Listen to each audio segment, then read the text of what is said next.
Welcome to Significance Breeds Success. My name is Daniel Puder. I'm excited to be here today. Host a rock star, David Wood, is somebody that I love this topic. I love the topic on double revenue by focusing on less. Definitely less shiny objects, but really getting what you want out of life. So, David, when I think when I was a kid, I was told to go be successful and make money and, do these things. Right. But I was never really focused. You just met my son, Conrad. He's like laser focused at a young age.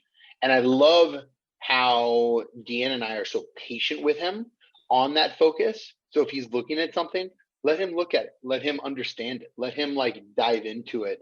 Because I find so many people, there's like this ADHD mindset now of try 10 different things, have 50 different ways to make money every single month. And nobody ever gets really what they want because they're doing so much versus just doing something right and correct. Tell me what your thought is on that. Well, I just had an insight. I realized something as you were speaking. I was thinking about my earlier life and did I focus as a kid? Did I not?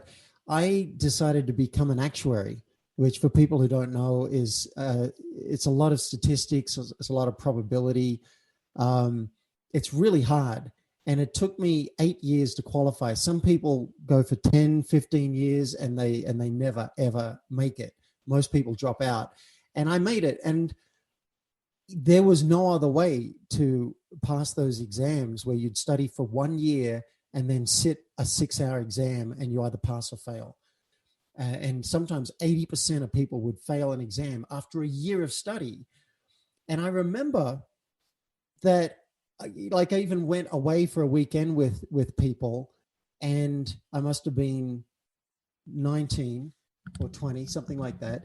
And they're all having fun. They're on the beach and they're doing whatever. And here's me dressed like a hippie, with my notes and whatever, just doing my study. And they'd come by and they'd pass a joint under my nose, right? This is going back a long time. They'd pass a joint under my nose, and I'd be like, "Thank you. I'll talk to you at 5:00." And boom, I would focus and I would study. And 5:00, I could go and play. Mm-hmm. I also remember going to a barbecue, and I'd say, "Hi, I've got 40 minutes. Want to say hi, whatever. Thanks, everybody." And then boom, back. It was the only way to get through. So I, by default kind of learned about how to hyper focus. I also don't like to lose. So if I'm learning like Fortnite on the PlayStation, I go and hire a coach and I focus and I study and I practice and I train because I want to get really good at it. I think the same is true in business.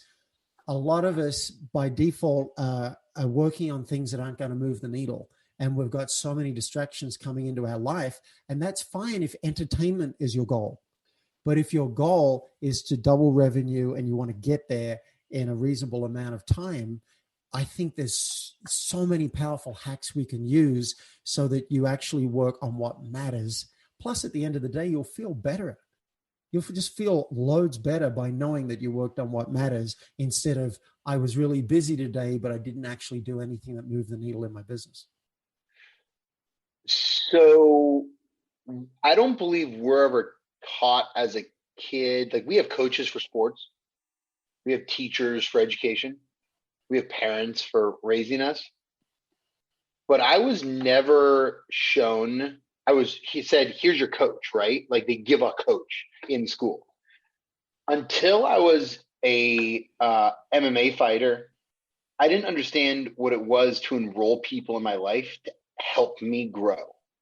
Because as a pro MMA fighter, amateur and then pro, and then ending my career undefeated, like, it was a good career. I was number 26 in the world for heavyweight fighters and, fought around the world. Wow. It was amazing.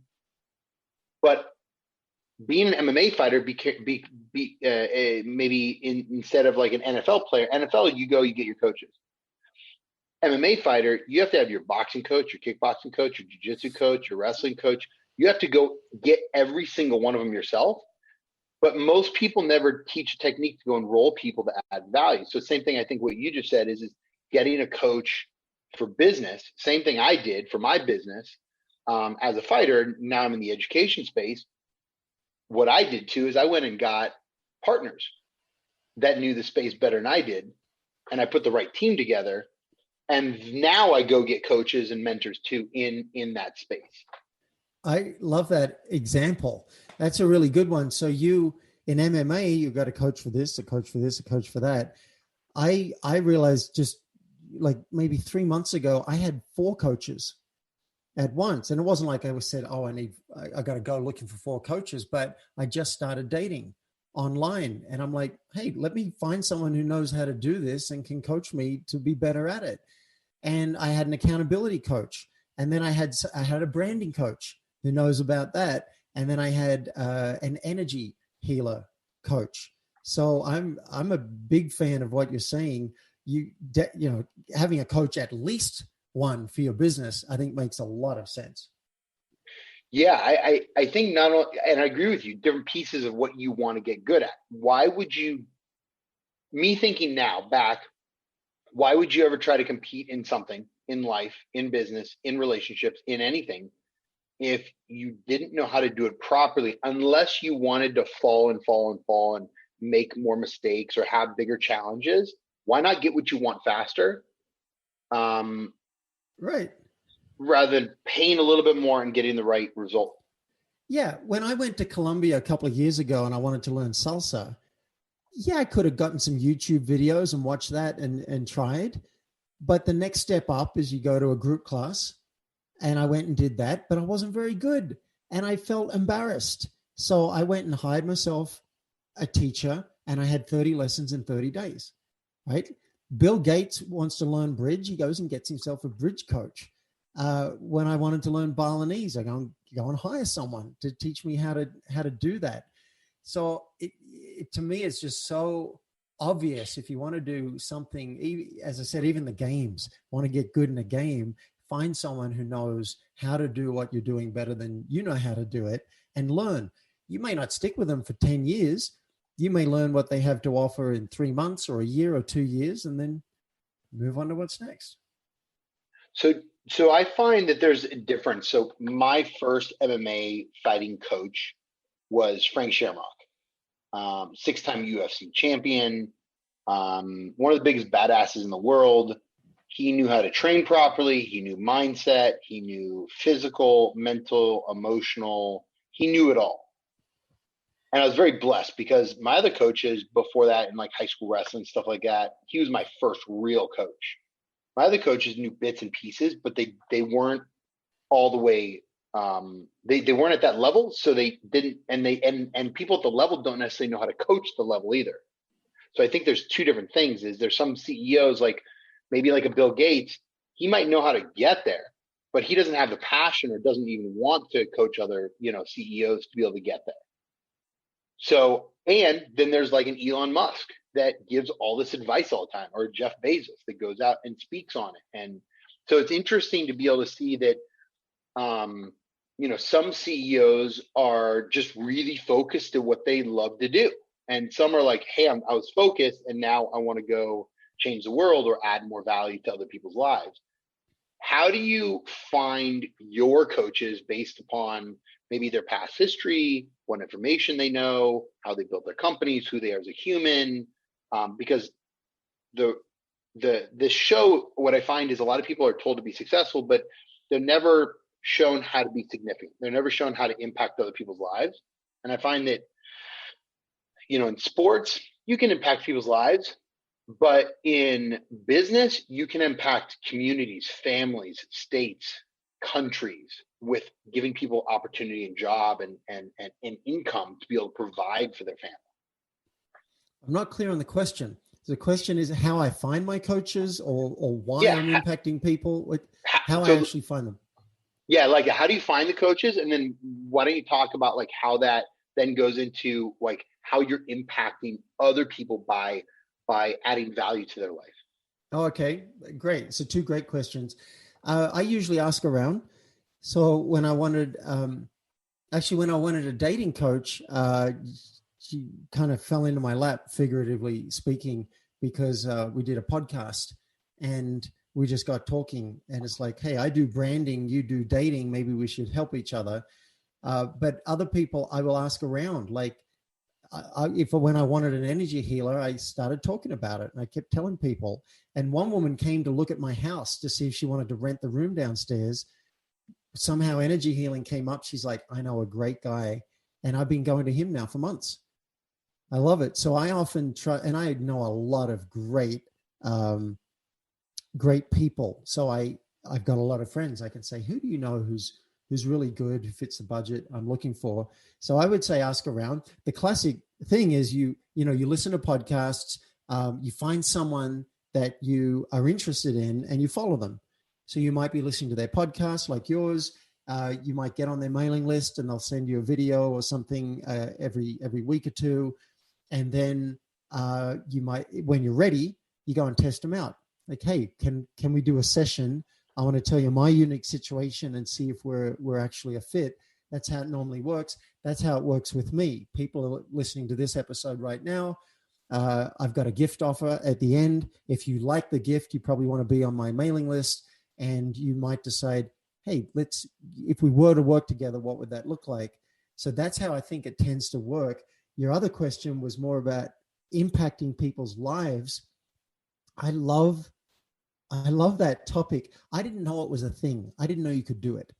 I didn't know people were impacting people's lives. I grew up in a country town in Australia, and I studied to be an actuary in left brain mathematics and statistics. And it wasn't until I did a personal growth course, and I thought, wait, there's more to life than what I knew about. And then in the second course that I did with them, and I promised myself I'd only do one because I didn't want to be a self-help junkie, but it was so good, I thought I'll do one more. I coached somebody on the way home. She dropped me off, and we sat in the car, and I coached her on something, which was confessing to an affair she'd had 10 years earlier. And she went home and confessed and risked her marriage to come clean with her husband. And she came back to the group and reported that the two of them felt they were floating on air 6 feet above the ground the whole weekend, deeply in love. And I was hooked. I'm like, this was amazing. And I found out if I did the third course, they would train me as a coach, so I could coach other people coming through the course. I'm like, I want that. I want to know how to take someone when they're afraid and they're blocked and they don't know what's next, and help them find that next step and guide them through it. That's a rush for me. There's nothing better than me talking with someone about life and how the pieces fit together in a way that has them get clearer and feel more empowered, and off they go out to live their life. So I love it. You said ask around. What I find is the normal human doesn't have your relationships or mine. I mean, I've spoke around the country, world, sports, everything else. You and I both, get around and build a lot of relationships. And I think a lot of people out there usually go to Google for a lot of that support because they don't surround themselves with the right, maybe the right team members, the right people in their life. How did you learn how to build relationships with the right people and open the right doors? Like, did it come naturally, or was it something through the self-help where you were like, wow, this is something great. I can really define the people that are in my life. I'm searching for this type of person. I mean, that's what I do today is I look for qualities in people that are like vulnerability and commitment and follow through and different qualities of that human being. Love this. So the question is, how have I built the relationships? Firstly, I want to say I feel very blessed. Like, one of the best assets that I have in my business and life are the people.